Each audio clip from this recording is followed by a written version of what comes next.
اور نعیم کے نام سے ہوئی ہے۔ ہلاک ہونے والوں میں 2 سگے بھائی بھی شامل ہیں۔ پولیس کے مطابق فائرنگ پارکنگ لینڈ میں کی گئی، جس سے ایوب اور شکور دونوں ہی موقع پر جاں بحق ہوئے، جبکہ نعیم اسپتال جاتے ہوئے راستے میں زخموں کی تاب نہ لاتے ہوئے دم توڑ گیا۔ پولیس نے لاش کو پوسٹ مارٹم کے لیے اسپتال منتقل کر کے مقدمہ درج کر لیا ہے۔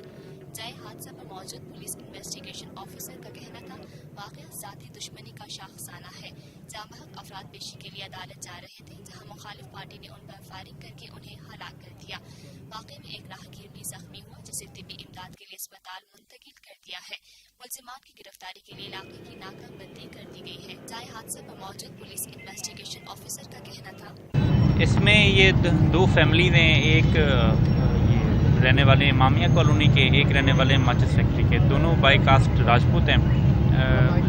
ایک پارٹی کا نام ہے نعیم سردار، جس نے ایک رانا کیسر نامی بندے کو ایک مکان بیچا تھا 1.5 سال پہلے۔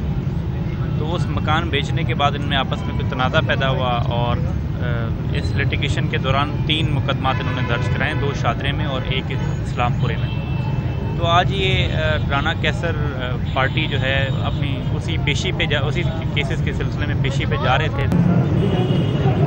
پاکستان ہم سب کا، ہم سب کا، ہم سب کا پاکستان، ہم سب کا، ہم سب۔ میں سید اختر، تصور سے تصویر تک ہم سب کا پاکستان۔ ہم زندہ قوم ہے، تابندہ قوم ہے، ہم سب کی ہے پہچان، ہم سب کا پاکستان۔ ہماری ترقی اور خوشحالی کا راز انصاف اور قانون کی بالادستی میں ہی ہے، ہم سب کا پاکستان۔